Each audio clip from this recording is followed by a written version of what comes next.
Bouncing actually disables itself at the first time it's pressed, and then is re-enabled 2 seconds later by the once interrupt. And now Ted's going to talk about the photo. So here's the web interface for the caretaker to log in using a secure password and to modify a pill schedule. Basically, the caretaker will use the web interface as his only user interface to change pills, add pills, look at current schedules, the log, and delete pills. Here's the add pill form. As you can see above, there's I guess 5 different pills loaded in, and you can select one of these pills, and this is just for one instance of a pill. You select how many pills you would like, the start date of your pill, the time you would like the pill to be dispensed, and the last time the pill could be taken. And for this form, you can see that there's a pill loaded in. This is the current schedule, but this is actually the delete pills page. This column lets you delete one instance of the pill. So if you click this button, this row will be deleted from the current schedule and will no longer be dispensed. There's a pill amount, pill name, start date, and all the information you need to know if you want to delete that instance of the pill. Next is the log. After your pill has been dispensed, you would like to know, as a caretaker, if your patient has taken the pill or missed the pill. And here's a log which shows previous pills that have been dispensed and the status of the pill. Now in this log, all the pills have been dispensed, and I guess as a caretaker you would assume that the patient has taken all of the pills. Alright, here's a picture of the general user interface. And this is speaking of the general patient interface, kind of, because the user could be a caretaker, and he has access to the back via a key. But here's the front. This is what the patient sees. This is what the patient can do. They can press the button. They can see a display, and they have access to the volume knob of the alarm. So when it's time to take the pill, something appears on that display saying, time to take the pill, flashes, the alarm goes off, and if that's set really high, man, it's going to be a little bit louder than that. And then you press the button, dispense the pills, and take them out of the tray. And finally, our unresolved problems, the battery, the backup battery. We're talking about, we're worried about too much current draw. We figured that out when we plugged it into our proto board, and it fried the traces. And those are 40 mil traces, so it took a lot of current to do that. So we took that out. And the motor plate, the inconsistencies of the actual rotating pill dispenser, it can sometimes be caught in between cycles. So that means sometimes it might not dispense the pill depending how the play is.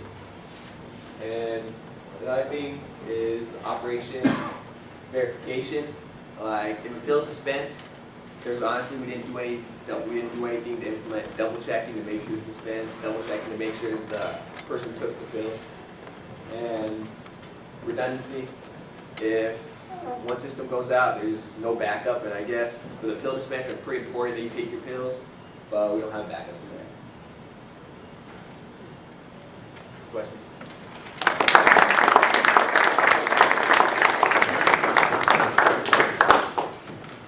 Questions? Mark? A couple of questions. It's a little bit unclear to me where the pills go. It seems like you have one drawer and multiple pills. So does this thing have different compartments for different pills for every time of the day? Yeah, if you look in the back picture over here, you can see there are 4 trays that are made of white plastic. They have 3 lines on them to show that that was the backing we were putting together. But each tray has 2 discs, and each disc has 32 holes. One hole serves as a common shaft, which pills fall out to into the tray at the bottom. So you can hold a total of 8 different kinds of pills at 31 pills. So that thing dispenses the pills. That's- The caregiver sets it up and it Yep. dispenses the pill of the hour into the tray. Yep. Okay. And my second question is, you're focusing on someone who is living at home, is well enough and cognizant enough to live at home, but not cognizant enough to take pills. That person is likely on the edge of going to some facility where there are maybe 100 patients on a floor and the same one caregiver. So do you see any scenario where you could adapt your system to, let's say, a nurse's station who has the job of putting together the pill cups for 50 patients at pill taking time and has to get all of these different medications right for every person? That is probably a system that is equally as compelling as yours, which is a very interesting system. And then the data could be stored on a computer rather than flashed back to a website for a remote caregiver. Do you see a way to adapt this system to that scenario? It's more like scaling, more or less. You can just make the device larger and have more motors, more steppers, more storage disks, more computing power for processing all of this. I suppose it would probably be designed a little bit differently than this. This is more for like a home care. The other option would be to have a device like this in each patient's room. You can do a direct connection to a laptop, say, and the nurse could come in and program the device with a laptop and travel around between each person's individual room, just setting up the device for each one of them individually, rather than having to deal with, hundreds of pill cups at a given time. And lastly, along the same lines, for people who are smart enough to take their pills but have a lot, they have to spend a whole lot of time taking pills out of jars and putting them in the little compartments of those pills of the day things that you see in pharmacies. This device would be an excellent home apparatus that a lot of people might want, where they could just dump all their pills for the month in each of your compartments. Every day push a button and their dosage of these 12 pills comes out into a little cup.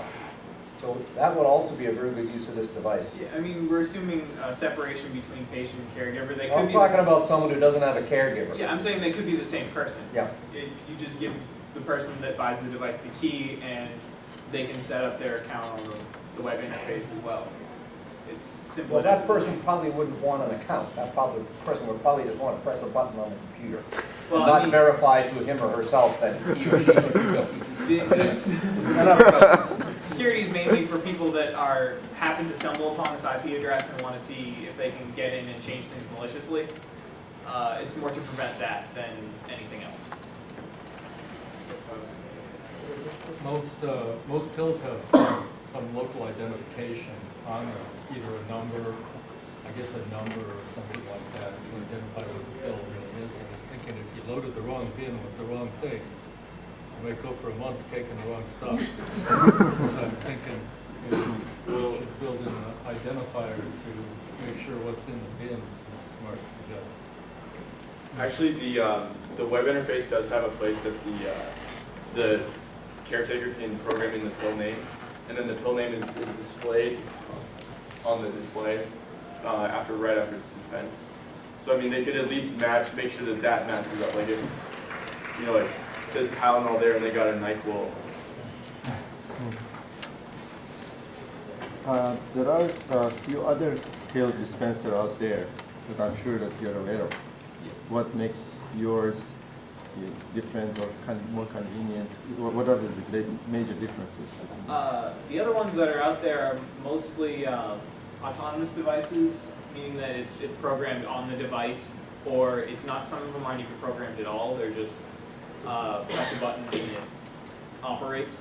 Ours has the scheduling programmability and the networking ability, so that it can be programmed off-site. That's not found in the other devices that we can find, at least. And I know that they're very expensive out there, some of them. How's your cost? Our cost for this prototype was very large, considering machining costs and purchasing motors. If this was to go into production, bulk costs would reduce it a lot. Injection molding would reduce costs a lot. It's the development that's the problem here. I have one question.